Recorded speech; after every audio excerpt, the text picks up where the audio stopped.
Anime fans அனைவருக்கும் வணக்கம். So இன்னைக்கு நம்ம சோல் லேண்ட் எபிசோட் 49 தான் பார்க்க போகிறோம். போன எபிசோட் எங்கே முடிஞ்சிருக்கோம்? அந்த ஒரு சோல் மாஸ்டர் இருக்கார்ல, அவர் நம்ம தங்சானை கடத்திட்டு போயிருப்பாருப்பா. அதுக்கப்புறம் தங்சான் வந்து அவனோட மைண்ட் கேம்ஸ் எல்லாம் யூஸ் பண்ணி கடைசியாக ஒன்று சொல்லியிருப்பான். என்னன்னா, எனக்கு ஒரு நாள் டைம் கொடு, உன்னோட பாய்சனை வந்து நான் முறியடிக்கிறேன் அப்படின்னு சொல்லியிருப்பான். ஸோ அந்த மனுஷனும் ஒரு நாள் டைம் அப்படிங்கிறது கொடுத்துருப்பாரு. இந்த பயபுல என்ன பண்ணுது, அங்கே இருக்கக்கூடிய அந்த மூலிகைகள் இருக்குல்ல, அது எல்லாத்தையும் ஆராய்ச்சி பண்ணிக்கிட்டு இருக்கான். இப்போ அங்கே ஒரு பயங்கரமான மூலிகை இருக்குப்பா. அது வந்து பார்த்தீங்கன்னா பயங்கர ஃபயர் பவரோடு இருக்குது. அதை இவனால் சுத்தமாக எடுக்கவே முடியல. இதே மாதிரி போன எபிசோடில் அந்த ஐஸ் பவர் இருக்கக்கூடிய ஒரு மூலிகை கிட்ட போராடி இருப்பான். இப்போ ரெண்டையுமே வந்து இவனால் தொட முடியல. ஸோ இப்போ இவன் என்ன பண்ணுறான்னா, ஒரு ஐடியா பண்ணுறான்ப்பா. இவனோட அந்த ப்ளூ சில்வர் பிளான்ட் இருக்கு இல்லையா, அதை யூஸ் பண்ணி ரெண்டையுமே வந்து அட் அ டைமில் அவனுக்கிட்ட தூக்கி போடுறான். அந்த பிளான்ட்டே வந்து பார்த்தீங்கன்னா அப்படியே நொறுங்கி போச்சு. ஸோ அவன் என்ன பண்ணுறான், அந்த 2 பிளான்ட்ல இருந்து ஒவ்வொரு பெட்டல் அப்படிங்கிறத எடுத்து அட் அ டைமில் சாப்பிட்றான். அதை சாப்பிட்ட உடனே அதில் வந்து பார்த்தீங்கன்னா 2 விதமான பவர் அப்படிங்கிறது இருக்கு இல்லையா, அந்த ஃபயர் பவரால் உன்னோட உடம்பே அப்படியே எரியுது. அதுக்கப்புறம் வந்து பார்த்தீங்கன்னா அந்த ஐஸ் பவரால் உடம்பே அப்படியே ஃப்ரீஸ் ஆகிற மாதிரி இருக்குது. ரெண்டுத்தையுமே வந்து ரொம்ப கஷ்டப்பட்டு தான் அனுபவிக்கிறான். அதுக்கப்புறம் என்ன பண்ணான்னா, அந்த ஒரு குளம் இருக்குது பார்த்தீங்களா, அதுக்குள்ளே குதிச்சிடறான். இப்போ இந்த குளத்துக்குள்ளே நார்மல் மனுஷனால் குதிக்க முடியாது. இந்த மாதிரி இந்த 2 பிளான்ட்டையுமே அட் அ டைம் சாப்பிட்டா மட்டும்தான் இதுக்குள்ளே குதிக்கக்கூடிய பவர் அப்படிங்கிறது கிடைக்கும். அந்த பவரை ஹேண்டில் பண்ணுறதும் சாதாரண விதம் கிடையாது. அந்த எனர்ஜி அப்சர்வ் பண்ணுறதுக்கு தனியான டெக்னிக் அப்படிங்கிறது தேவைப்படுது. அதுக்கப்புறம் இந்த சைடில் பார்த்தீங்கன்னா காட்டுக்குள்ளே நம்ம தங்சானை தேடி 3 பேருமே அழிஞ்சிக்கிட்டு இருக்காங்க. ஸோ இவங்க என்ன சொல்கிறாங்க, அவன் எனக்கு தெரிஞ்ச தங்சானை ஒன்றும் பண்ணியிருக்க மாட்டான் அப்படிங்கிறாங்க. ஆனால் மாஸ்டர் சொல்கிறாரு, வாய்ப்பே கிடையாது. ஸோ அந்த ஆளுக்கு ஒரு பேத்தி இருக்கா இல்லையா, அவளுக்குமே வந்து பாய்சன் பவர் தான். அந்த பாய்சனை நம்மளுடைய தங்சான் வந்து முறியடிச்சிருக்கான்.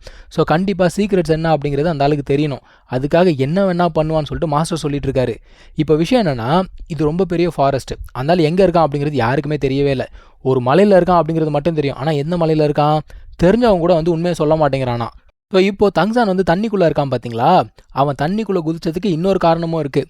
இந்த ஒரு தண்ணிக்குள்ளே அந்த ஒரு கிராண்ட் சோல் மாஸ்டரால் வர முடியாது. ஸோ இந்த பிளான்ட்டை சாப்பிட்டதுனால இவனால் இந்த தண்ணிக்குள்ளே ஒளிஞ்சிக்க முடியும். ஸோ சப்போஸ் அந்த ஒரு சோல் மாஸ்டர் இருக்கான்ல, அவன் வந்து இவனை கொல்லணும்னு நினச்சான்னு வச்சுக்கோங்களேன், இதில் குதிச்சு தப்பிச்சுக்கலான்னு சொல்லிட்டு இவருடைய பிளான்.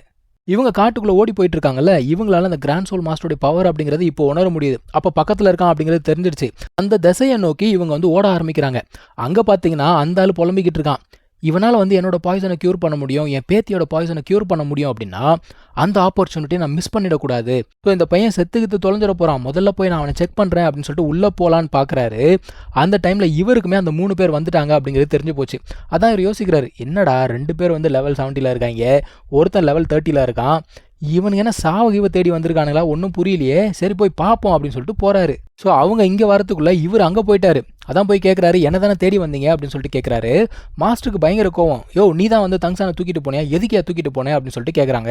அதுக்கு இந்த மனுஷனோட ரிப்ளை பாருங்க, என்ன கேள்வி கேட்குற இடத்துல நீ கிடையாது, என்னெல்லாம் நீ கேள்வி கேட்காத அப்படிங்கிறாரு. இப்போ ஃப்ராண்டர் போய் கேட்குறாரு. அவர் என்ன சொல்கிறாருன்னா, தங்சான் வந்து எங்களோட ஸ்டூடெண்ட், அவன் உங்களுக்கு எந்த வகையில் ப்ராப்ளம் கொடுத்தான் அப்படிங்கிறது எங்களுக்கு தெரியல, தயவு செஞ்சு அவனை திரும்ப கொடுத்துருங்க அப்படின்னு சொல்லிட்டு கேட்குறாங்க. அந்த மனுஷன் வாய் வச்சுட்டு சும்மா இருக்கலாம்ல, அந்த பையனை நான் கொன்னுட்டேனே அப்படிங்கிறாரு. இதை கேட்டோன்னே இவங்களுக்கு பயங்கர கோவம். உடனே வந்து சண்டை போடலாம் அப்படின்னு பார்க்குறாங்க. அதான் அவர் சொல்கிறார், டேய் என்கிட்ட போய் சண்டை போடணும்னு பார்க்குறீங்களேடா, நீங்களாம் வந்து பயங்கர வீக்காக இருக்கீங்க, சரி பரவாயில்ல நான் இது ஒரு வார்மப்பாக எடுத்துக்கிறேன் அப்படிங்கிறாரு. அதாவது என்கிட்ட 1000 வழி இருக்குது உங்களெல்லாம் நரகத்துக்கு அனுப்புறதுக்கு, என்னென்ன பண்ணுறோம் பாடுறா அப்படின்னு சொல்லிட்டு மனுஷன் சொல்லிட்டு இருக்காரு.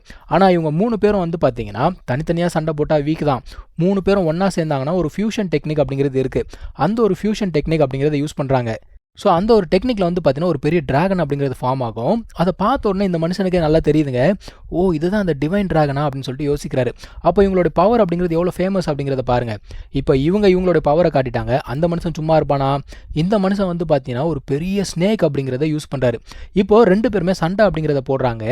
என்னதான் வந்து இவர் ஸ்னேக் பவர் அப்படிங்கிறத யூஸ் பண்ணால் கூட பேசிக்காக வந்து பார்த்தீங்கன்னா அந்த ஒரு ட்ராகன் பறந்துக்கிட்டே இருக்குது. ஸோ அதுக்கு வந்து நிறைய அட்வான்டேஜ் அப்படிங்கிறது இருக்குது, கொஞ்சம் பவர்ஃபுல்லாகவுமே இருக்குது, பயங்கரமாக அட்டாக் பண்ணிக்கிட்டே இருக்குது.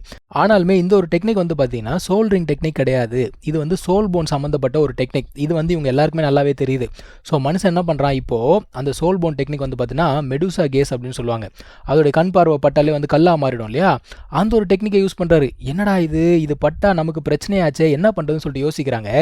அது மேலே பட்டால் தானே பிரச்சனை, அந்த ஒரு ட்ராகனை யூஸ் பண்ணி அந்த டெக்னிக்கையே அது சாப்பிட்டுடுது பாது.